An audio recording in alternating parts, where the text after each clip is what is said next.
Flexing करना, flexing करने का मतलब पाइप के अंदर के कचड़े को बाहर निकालना। यानी फ्रिज या एसी या कोई भी जो रेफ्रिजरेशन सिस्टम है, अगर उसकी पाइपों के अंदर यानी इससे पहले हमने एक वीडियो बनाया था जिसमें था चोक। चोक क्या होता है कि पाइपों के अंदर कहीं कचड़ा जम जाए उसे चोक कहते हैं, और उसी चोक को बाहर निकालने की क्रिया को हम फ्लैक्सिंग कहते हैं। यानी फ्रिज की पाइपों के अंदर के कचड़े को बाहर निकालने की क्रिया को फ्लैक्सिंग कहते हैं। तो स्वागत है आपका हमारे चैनल MI टेक्निकल में। इस वीडियो में हम लोग फ्लैक्सिंग के बारे में पूरा जानेंगे विस्तार से। तो फ्लैक्सिंग क्या होता है? पाइपों के अंदर के कचड़े को बाहर निकालने की क्रिया को फ्लैक्सिंग कहते हैं। ये हमारे फ्रिज का संपूर्ण मैकेनिकल भाग है। थोड़ा सा बता दें, इसमें ये देखिए एक कंप्रेसर, जिसमें एक सबसे महत्वपूर्ण भाग होता है जिसका नाम है कंप्रेसर। ये एक मोटर होता है जिसका कार्य होता है गैस को एक स्थान से दूसरे स्थान तक पहुंचाना। यानी कि इसमें एक पाइप होती है जिस पाइप का नाम होता है सक्शन लाइन, एक पाइप होती है जिसका नाम होता है डिस्चार्ज लाइन, और एक पाइप होती है जिसका नाम होता है चार्जिंग लाइन। तो ये कंप्रेसर मोटर है, और जब हम इसको ऑन करते हैं तो ये गैस को सक्शन लाइन से खींचता है और डिस्चार्ज लाइन के माध्यम से बाहर करता है। यहाँ से गैस निकल करके जाती है। ये हमारा दूसरा भाग है जिसका नाम है कंडेंसर। ये दूसरा भाग है जिसका नाम है कंडेंसर, और कंडेंसर का कार्य होता है गैस को घुमा घुमा कर ठंडा करके वेपर से द्रव में यानी भाप को पानी बनाना। यानी जब हम कंप्रेसर को ऑन करते हैं तो ये गैस को सक्शन लाइन से खींचता है और डिस्चार्ज लाइन के माध्यम से कंडेंसर से होते हुए गैस यहाँ आती है। देखिए यहाँ से ये फिल्टर के बीच में हमने गैप बनाया हुआ है, जबकि ये गैप नहीं होता है। ये दोनों एक दूसरे में जुड़े होते हैं। जुड़े होने का कारण ये है कि मतलब ये जो पाइप होती है, जो गैस होती है, वो कंडेंसर से निकलने के बाद फिल्टर में चली जाती है। लेकिन हम अभी साफ करने की प्रक्रिया बस समझाना है, इसलिए इसको अलग बनाए। चित्र में दोबारा मिटाया नहीं जा सकता, इसीलिए। उसके बाद देखिए यहाँ पे है अगला हमारा पार्ट जो है फिल्टर। ये तीसरा भाग होता है हमारा फिल्टर। फिल्टर का कार्य होता है इसको छानना। यानी जो रेफ्रिजरेंट जो गैस यहाँ से आती है उसको छानकर ये शुद्ध करता है। शुद्ध करने का मतलब इसके अंदर सिलिकॉन की गोलियां भी होती हैं, जिन गोलियों का कार्य होता है नमी को अवशोषित करना।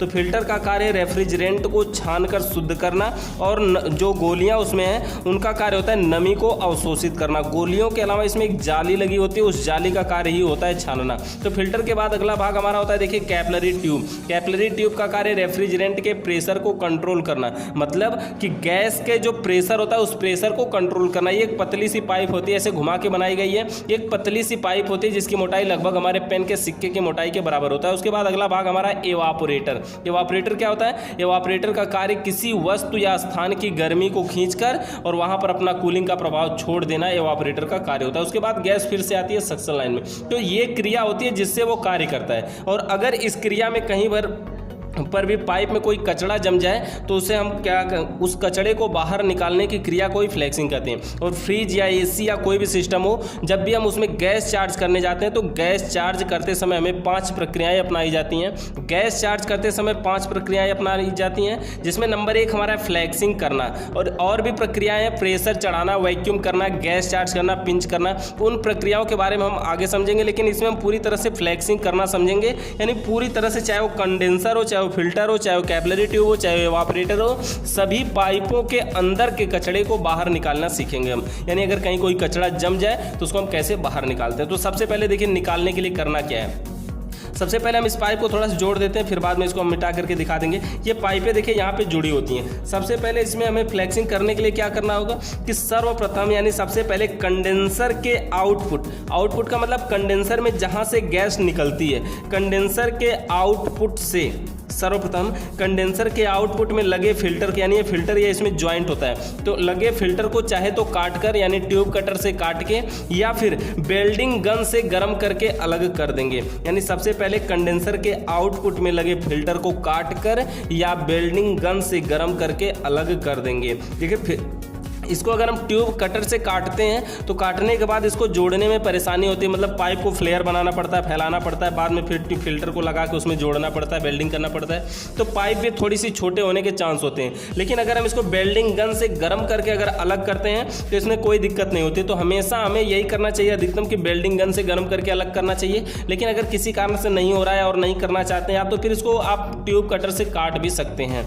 तो पाइप को काट कर या वेल्डिंग गन से गर्म करके अलग कर देंगे। करेंगे। उसके बाद बस सिंपली सा करना क्या है, कंप्रेसर मोटर को ऑन करना है, कंप्रेसर मोटर को ऑन करना है। और जब ये मोटर को आप ऑन करेंगे, इसका कार्य ही होता है गैस को सक्शन लाइन से खींचना, यानी यह गैस को सक्शन लाइन से क्या करेगा, खींचेगा और डिस्चार्ज लाइन के माध्यम से बाहर करेगा। कंप्रेसर को जब ऑन करेंगे, गैस को सक्शन लाइन से खींचेगा और डिस्चार्ज लाइन के माध्यम से बाहर करेगा। देखिए सक्शन लाइन में गैस आएगी कहाँ से, जब ये पाइप खुल जाएगी तो सक्शन लाइन में जो हवा है इस पाइप के माध्यम से, ऑपरेटर पाइप के माध्यम से यहाँ से, यानी यहाँ से ये बाहर की हवा को अंदर खींचेगा इस फिल्टर के द्वारा, क्योंकि यहाँ पे ये पॉइंट खुला हुआ है। तो यहाँ से बाहर की हवा को खींचेगा जो इधर से होकर के आएगी, तो सक्शन लाइन से खींचेगा और डिस्चार्ज लाइन के माध्यम से यहाँ से बाहर आएगी। गैस यहाँ से आएगी कंडेंसर में, और कंडेंसर वहाँ से गैस को ऐसे घूमते घूमते कंडेंसर के बाद, देखिए कंडेंसर का कार्य होता है कि गैस को घुमा घुमा कर वेपर से द्रव में, यानी कि भाप को पानी बनाना। लेकिन वो सभी गैस को नहीं बना सकता। जो फ्रियान गैस है, जो फ्रिज में प्रयोग की जाती है, ये उसी गैस को घुमा घुमा के वेपर से द्रव में बदलता है। अब ऐसा नहीं कि यहाँ से हवा खींचेगा तो इधर से घुमा करके फेंकने के बाद इधर से पानी फेंके, ऐसा कोई बात नहीं है। मतलब कंडेंसर का कार्य गैस को घुमा के वेपर से द्रव में बदलना है, लेकिन अगर ये बाहर के वातावरण की हवा को खींचेगा तो यहाँ से हवा ही निकलेगी। तो जब हम कंप्रेसर को ऑन करेंगे, गैस को यह सक्शन लाइन से खींचेगा और डिस्चार्ज लाइन के माध्यम से हवा बाहर करेगा। तो ये कंडेंसर की पाइप जो है, इस पाइप में अगर कहीं कचरा है तो सबसे पहले हम इसी को साफ कर रहे हैं कि कंडेंसर की पाइपों को कैसे साफ करें। तो इसको साफ करने के लिए सबसे पहले कंडेंसर के आउटपुट में लगे फिल्टर को काट के या गर्म करके अलग करेंगे। उसके बाद कंप्रेसर को ऑन करेंगे और फिर कंडेंसर के आउटपुट की पाइप को हाथ के अंगूठे से इसको दबाना है। कंडेंसर के आउटपुट की पाइप जो है, इस पाइप को हाथ के अंगूठे से दबाना है। और इसको दबाने से क्या होगा, इसको आप दबाए रखेंगे और कंप्रेसर चलेगा तो क्या होगा कि ये हवा डिस्चार्ज लाइन से जब फेंकेगा ना, इस कंडेंसर की पाइपों में पूरी तरह से हवा क्या होगा, भर जाएगा। और पूरी तरह से जब हवा भर जाएगा तो जब तक हम इसको दबा सकते हैं दबाएंगे, फिर इतना प्रेशर हो जाए कि हम दबा नहीं सकते, तो हम इसको क्या करेंगे, झटके से छोड़ेंगे। यानी कि कंप्रेसर को ऑन करेंगे और कंडेंसर को यहां से पाइप को हाथ के अंगूठे से दबाएंगे और इसको तब तक दबाए रखेंगे जब तक इसमें पूरा प्रेशर ना भर जाए। जब इसमें पूरा प्रेशर भर जाएगा, हाथ के अंगूठे को झटके से हटाएंगे, जिससे प्रेशर के साथ कंडेंसर के अंदर का कचरा भी बाहर निकल जाएगा। इसको तब तक दबाए रखेंगे जब तक इसमें पूरा प्रेशर ना भर जाए, और जब पूरा प्रेशर भर जाएगा तो हाथ के अंगूठे को झटके से हटाएंगे, जिससे प्रेशर के साथ कंडेंसर के अंदर का कचरा बाहर निकल जाएगा।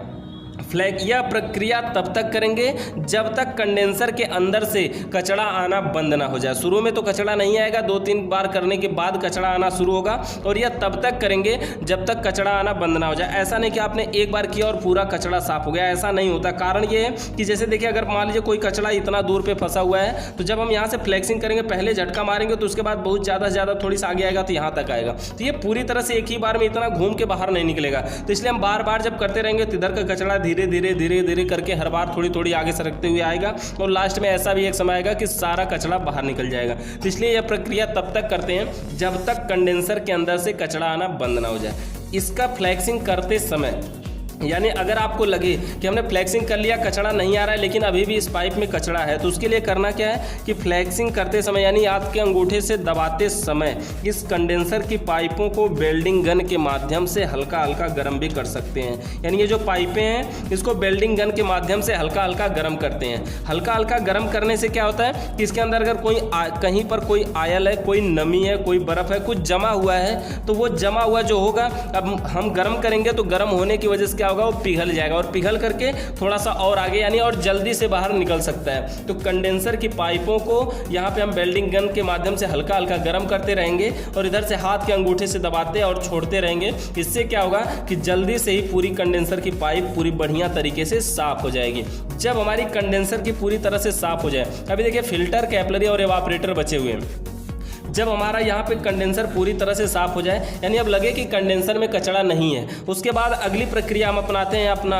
देखिए हर बार अगली प्रक्रिया में हमारा ये है कि ये फिल्टर बचा है और कैपिलरी ट्यूब, तो फिल्टर की फ्लैक्सिंग होती नहीं है और हर बार फिल्टर को बदल दिया जाता है। एसी या फ्रिज या किसी भी सिस्टम में जब गैस चार्ज किया जाता है तो हर बार फिल्टर को बदल दिया जाता है। फिल्टर को बदलने से क्या होता है कि में जो कुछ भी कभी का कचरा होगा, जितना भी कचरा होगा सब फिल्टर में जमा होता है और जब हम फिल्टर को बदल देते हैं तो पूरा का पूरा कचरा जो है साफ हो जाता है। यानी फिल्टर में पूरा कचरा रुका रहता है और फिल्टर को ही निकाल देते हैं तो कचरा ही खत्म हो जाता है, नया फिल्टर प्रयोग कर देते हैं। तो इस तरह से फिल्टर की फ्लेक्सिंग, तो फिल्टर को बदल देंगे, फिल्टर साफ हो जाएगा।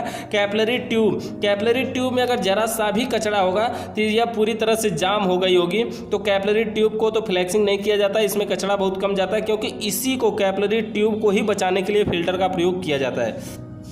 कैपिलरी ट्यूब को बचाने के लिए फिल्टर का प्रयोग किया जाता है, क्योंकि फिल्टर से गैस होने के तुरंत बाद कैपिलरी ट्यूब में जाती है, इसलिए फिल्टर छान करके शुद्ध करके कैपिलरी को देता है, इसलिए वो जाम नहीं होती। इसके बाद कैपिलरी ट्यूब के बाद अगला पार्ट हमारा यहाँ पे एवापोरेटर की फ्लेक्सिंग करना। देखिए फिल्टर को तो हमने बदल दिया, कंडेंसर के हमने साफ किया है, फिल्टर को चेंज किया। कैपिलरी ट्यूब की पाइप में हम वैसे भी कर सकते हैं, इसमें चोक होता नहीं है, ठीक है। और चोक होता भी है तो इसमें बहुत कम चोक होता है, जो कि एवापोरेटर की जब हम फ्लेक्सिंग करते हैं तो कैपिलरी और एवापोरेटर दोनों का एक साथ निकल जाता है। उसके बाद करना क्या है, एवापोरेटर की फ्लेक्सिंग करना है। एवापोरेटर की फ्लेक्सिंग करने के बाद देखिए कंडेंसर की फ्लेक्सिंग करने के बाद इस पाइप को हम पुनः जोड़ देते हैं, नया फिल्टर प्रयोग करके पूरा वेल्डिंग करके जोड़ देते हैं। उसके बाद हम क्या करते हैं, एवापोरेटर के आउटपुट यानी कि कंप्रेसर के सक्शन लाइन, यानी एवापोरेटर की फ्लेक्सिंग करने के लिए एवापोरेटर के आउटपुट यानी कंप्रेसर के सक्शन लाइन की पाइप को काट कर या वेल्डिंग गन से गर्म करके अलग कर देंगे। उसके बाद ये जो पाइपें हैं इसको हम अलग कर देंगे और अलग करने के बाद ये जो एवापोरेटर के आउटपुट की पाइप है, इस पाइप को हम क्या करेंगे, हाथ के अंगूठे से इसको हम दबाएंगे। इस पाइप को हाथ के अंगूठे से दबाएंगे और कंप्रेसर को ऑन करेंगे। कंप्रेसर को ऑन करेंगे तो ये क्या करेगा, जब पाइप यहाँ से खुली रहेगी तो यहीं से हवा को सक्शन लाइन से यहीं से बाहर की हवा को खींचेगा और डिस्चार्ज लाइन यानी कंडेंसर, फिल्टर, कैपिलरी ट्यूब और एवापोरेटर होते हुए यहाँ हवा आएगी। और यहाँ पे हम पाइप को हाथ के अंगूठे से अगर दबाए रखेंगे तो क्या होगा, यहाँ से ये गैस को बाहर नहीं निकलने देगा, यहाँ से गैस को ये बाहर नहीं निकलने देगा। और इसको हम तब तक दबाए रखेंगे जिस प्रकार हम कंडेंसर को दबाए रखे थे, इसको तब तक दबाए रखेंगे जब तक इसमें पूरा प्रेशर ना भर जाए।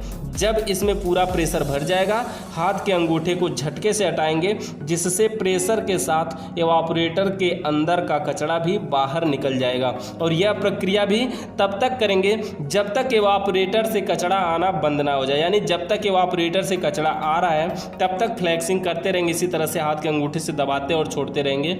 और जब ये कचरा आना बंद हो जाए तो अगली प्रक्रिया अपनाते हैं और अगली प्रक्रिया में पाइप को पुनः से यहाँ पे वेल्डिंग करते हैं और जैसे भी था वैसे जोड़ करके, यानी एवापोरेटर की फ्लेक्सिंग करते समय भी यहाँ पे हम इसमें वेल्डिंग गन के माध्यम से एवापोरेटर को भी हल्का हल्का गर्म कर सकते हैं। एवापोरेटर की फ्लेक्सिंग होने के बाद यानी एवापोरेटर पूरी तरह से साफ होने के बाद जो अगली प्रक्रिया हमारी है फ्लेक्सिंग करने के बाद वो है प्रेशर चढ़ाना। और प्रेशर चढ़ाने की वीडियो हमारी अगली मिलेगी आपको। तो वीडियो अगर पसंद आई हो तो चैनल को सब्सक्राइब करें।